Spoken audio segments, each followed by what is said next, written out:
ಎಲ್ಲರಿಗೂ ಶುಭ ಸಂಜೆ. ಇದು ನನ್ನ ಫಸ್ಟ್ ಮಿನಿ ಬ್ಲಾಗ್. ಸಂಜೆ ನಾವು ದನ ಹಿಡ್ಕೊ ಬರಕ್ಕೆ ಹೊಲ ತಗೊಳ್ತೀವಿ ಗೈಸ್. ಹೊಲ ತಗೊಂಡ್ರೆ ನಮ್ಮ ಅಪ್ಪಾಜಿ ಶುಂಠಿ ಹಾಕಕ್ಕೆ ಹೊಲ ರೆಡಿ ಮಾಡಿತ್ತು. ಇದು ನಮ್ಮ ತೋಟದಲ್ಲಿ ಎಳ್ನೀರು ಇರುತ್ತೆ. ಹಳ್ಳಿ ಪಾಡು ತರನ ಸಂಜೆ ಆದಾಗ ನಾವು ಎಳ್ನೀರು ಕುಡಿಯಕ್ ಬರ್ತೀವಿ. ಇಲ್ಲೊಂದು ಪೈಪ್ ಇತ್ತು, ಅದನ್ನ ತಗೊಂಡ್ ಕುಡಿತೀವಿ.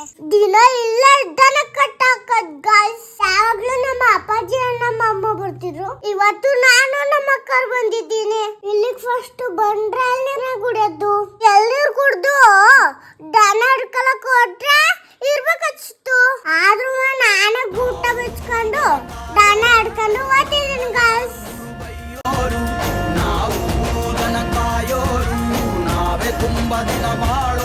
ದನ ಹಿಡ್ಕೊ ಬಂದ್ರೆ ನಮ್ಮ ಅಮ್ಮ ಕುಡಿಯಕ್ಕೆ ನೀರ್ ಇಟ್ಟಿತ್ತು ದನಗೆ.